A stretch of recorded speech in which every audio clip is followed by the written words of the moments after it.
Hi, welcome back to another random Wednesday car conversation. Today's topic is all about no more pity parties. Stop feeling sorry for yourself. Y'all, let me tell you something. In this lifetime, and if you say you haven't, just hold on, because you will. We have all had a time or two where we had a pity party about something, okay? And if you say you haven't, you're telling the tale, because we all have. Let's just keep it real. So, and we've all asked the question, why me? What did I do to deserve this? And I remember listening to a video where Les Brown was talking about that, and he said, when you ask that question, ask yourself, why not you? Who would you suggest if not you? And so I said all that to say that when you go through the why me phase, you're having a pity party of sorts. It doesn't mean that you're falling out, rolling on the ground, getting scraping your knees and your elbows all up. No, sometimes it's just, Lord, why me? And I've shared with you all a while back that I actually had a moment a few months ago where I did have a little pity party. And I said, Lord, of all the people in the world to have seizures, why me? What did I do to deserve it? I try to live my life in a way that's pleasing to you. I'm a giving person. I'm a caring person. I pray. I read my Bible. I study my word. Why did you let this happen to me? But you know what? The fact of the matter is I was having a pity party. But then I realized again, this is why I love YouTube, because you will always find a video that helps you right when you need it. Because I was listening to a video, and like the guy said, oh God, C.T. Fletcher, like he was saying, he said he learned to stop saying, why me? This man had open heart surgery where he died and resuscitated 3 different times on that operating room table. He didn't have to be here today, but he is. God kept him. He said, and that's when he realized he needs to stop saying, why me? Learn from it, and then go out and he can talk to other people about overcoming whatever it is that they're going through. So here's some things that you can do to stop having your pity parties. Number one, focus on the positive things that are going on in your life and stop spending so much time on the negative stuff. And sadly, we do. We spend so much time on talking about what's not going right and who's doing something to us that we don't take the time to focus on the positive things.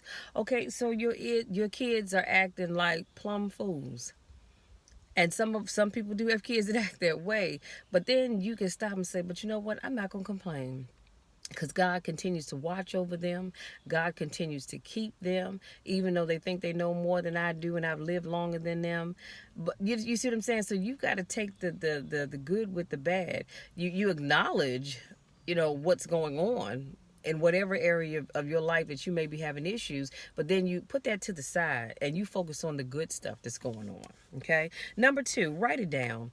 If you know me, then you know I love writing. I am all about writing, but I need you all to get a journal. And if you already have one, I need you to create a section in your journal where you can just write down things as they come to you, because the thing about writing it down is you make a list of the things that pop up in your mind. And I don't know about you all, but my mind is always working. And I found that ever since we've been dealing with this COVID-19 issue and having to be in the house more, I find it hard to fall asleep at night sometimes, because my mind is just working. It's working. It's working. But that's also another reason why I stopped watching motivational YouTube videos late at night, because you watch those videos and they get you hyped up and you just ready to take on the world, and it's hard to fall asleep. And so get a piece of paper, write down the things that pop up in your mind that you want to get rid of. Write down those things that you want to get rid of. And this will allow you to stay focused only on the good things in your life. Okay? Write down the bad stuff. Put that stuff to the side. And then you can focus your time. I'm so glad this FedEx driver has some good backing up skills. Because I'm trying to tell you, y'all will see me having to go off. Anyway, I digress. Number three.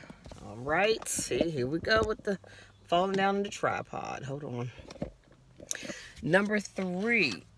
Step away from social media. This is huge, you guys. And I want y'all to hear me on this. Step away from social media.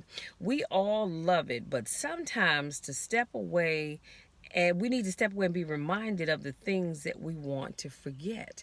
Because I'm going to say this, when you are on social media has a way of opening up that bag of doubt, that bag of fear, that bag of just so many different things. You look at when you go on social media, and if you haven't noticed it, start noticing it. You go on social media and you scroll down your friends' posts and see what they're posting.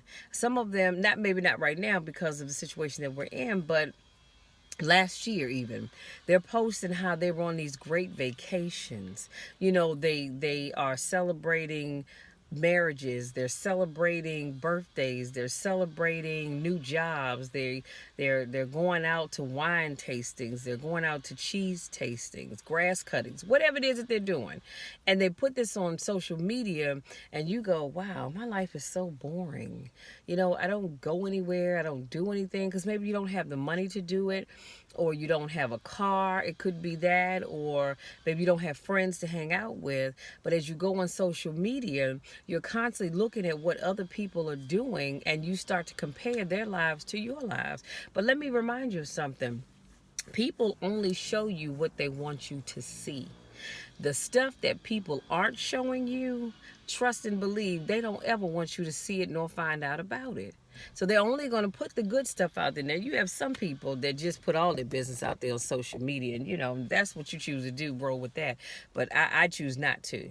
But truth be told, like I said, people only show you what they want you to see. So sometimes you have got to get off social media so you can stop focusing on the good that you see others have, the good fortune that you see others having, and it just makes you think about what you don't have. Get off social media every now and then. I want y'all to start with just taking an hour, maybe 2 hours, and say, you know what, I'm not going to go on any social media platform. Let me be honest with y'all. I get up in the morning, I say my prayers, I thank God for waking me up and all that good stuff, and then I do my morning positive post on Facebook, and then I post it on Instagram, and I share it on Twitter, both my Twitter accounts. Now, sometimes I'll share it on Pinterest. It just depends if I remember to do that or not. But of course, you're on those platforms, so you see what people are posting. And if you are I hate to say a weak-minded person, but for lack of a better word, if you're a weak-minded person, you can allow what other people are doing to have you thinking about your life, second guessing the choices that you're making. So sometimes you've got to get off social media, okay? And then number 4, open your mouth. If you need to talk to someone about what's going on in your life or what's going on with you, do that. I'm not a mind reader, and neither are the people around you. If you're having problems, I need you to open your mouth and let folks know what you need, okay? You have got to do that, because otherwise people don't know what you need if you don't open your mouth. So don't be afraid. And you know how we are as a people. We're afraid to let other people know that we're going through some stuff because we don't want them to think of us as being weak or whatever. No, forget that. You have to keep it real and be honest with yourself. If you need to talk to somebody, and I can be honest with y'all and share this with you. A few years back, it's been quite a few years back now, I was in a relationship with somebody, and I think I may have shared this with you all, how this person decided that they were going to break up with me to get with someone who was better than me, okay? And did it hurt? Of course it hurt. It hurt like all you know what. And I did. I had to talk to Dr. McMillan, who's one of our associate ministers at my church, but she's also a licensed therapist. And I had to talk with her about how I was feeling and how I was processing it. Not that I wanted to hurt myself, but it was just a hurtful experience because I had never had anything like that happen to me before. And it was hard to deal with. And I'm talking about this, I experienced this as an adult. I wasn't no kid. And so I opened my mouth because guess what? Otherwise, she wouldn't know what was going on with me. Now, I do believe sometimes when Dr. Mac looks at you, she can pretty much tell what's going on with you. But, I think it's just a gift that she has. But I knew that I had to go and talk to her about how I was feeling. And we talked it through. She gave me some steps to take, some things to think about. And I was able to move on from that. So, but you have got to open your mouth. And then number 5, be mindful of your surroundings. Keep negative people away from you. Stop listening to sad, depressing music.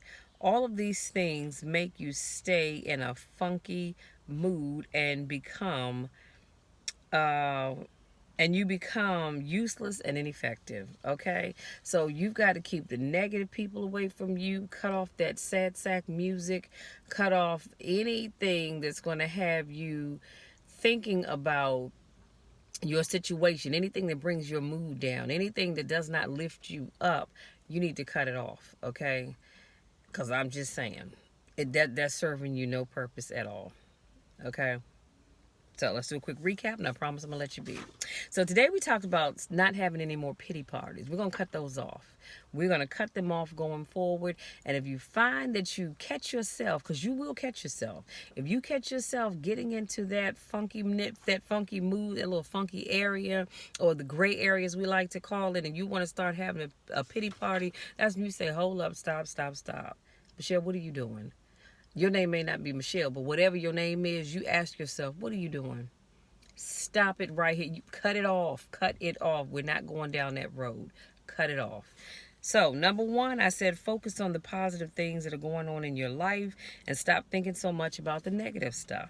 Number 2, and I'm going to have all this in the description box. Write it down. Make a list of the things that pop up in your mind that you want to get rid of.